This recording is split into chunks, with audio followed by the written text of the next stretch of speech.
بسم اللہ الرحمن الرحیم والعصر ان الانسان لفی خسر الا الذین آمنوا وعملوا الصالحات وتواصوا بالحق وتواصوا بالصبر۔ صدق اللہ العظیم والصلاۃ والسلام علیک یا سیدی یا رسول اللہ، والصلاۃ والسلام علیک یا سیدی یا حبیب اللہ۔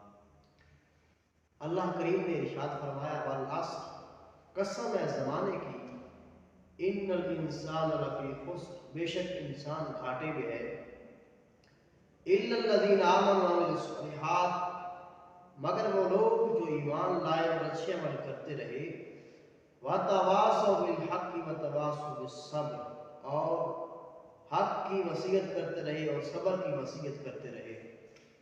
حضرات علی وقار، انسان یہ سمجھتا ہے کہ وہ دن بدن بڑا ہوتا جا رہا ہے، اس کی زندگی بڑھتی جا رہی ہے، وہ اپنی جوانی کو پہنچتا جا رہا ہے، لیکن رب کائنات نے اصل زمانے کی قسم اٹھا کے فرمایا کہ انسان گھاٹے میں ہے۔ انسان کا گھاٹا کیا ہے؟ انسان سوچتا ہے کہ وہ بڑھتا جا رہا ہے، اس کی عمر وہ توانائی میں جا رہا ہے، وہ دن بدن کبھی ہوتا جا رہا ہے، لیکن انسان کو یہ پتہ نہیں کہ اس کی عمر کا ایک لمحہ دن بدن ڈھلتا جا رہا ہے، دن بدن انسان موت کے قریب ہوتا جا رہا ہے۔ اب 2024 جا رہا ہے۔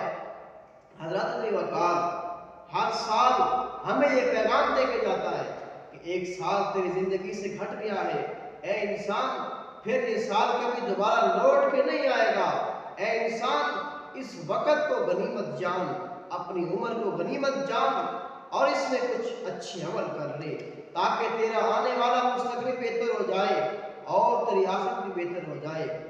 اللہ کے محبوب نے ارشاد فرمایا اعمل لآخرتی کا، اپنی آخرت کے لیے عمل کرو تاکہ تم دنیا میں رہ کر، جب دنیا میں رہتے ہوئے قبر کا توشہ بناؤ گے، قبر کی زندگی کے لیے تیاری کرو گے تو تمہاری وہ جہان کامیاب ہو جائے گا۔ نبی پاک نے ارشاد فرمایا کہ اے دنیا والو، اپنی زندگی کو غنیمت جانو، یہ زندگی تمہیں رب کائنات نے عطا فرمائی، اس کا مقصد ہے، فرمایا لِیَبْلُوَکُمْ أَیُّکُمْ أَحْسَنُ عَمَلًا، میں نے تمہیں زندگی اور موت اس لیے دی تاکہ میں تمہیں آزماؤں کہ دنیا میں اچھے عمل کون کما کے جانتا ہے۔ حضرت علامہ اقبال نے کیا فرمایا تھا؟ عمل سے زندگی بنتی ہے، جنت بھی جہنم بھی، یہ خاکی اپنی فطرت میں نہ نوری ہے نہ ناری ہے۔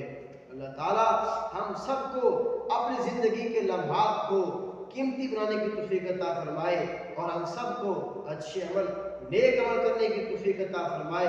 وما توفیقی الا باللہ العلی العظیم۔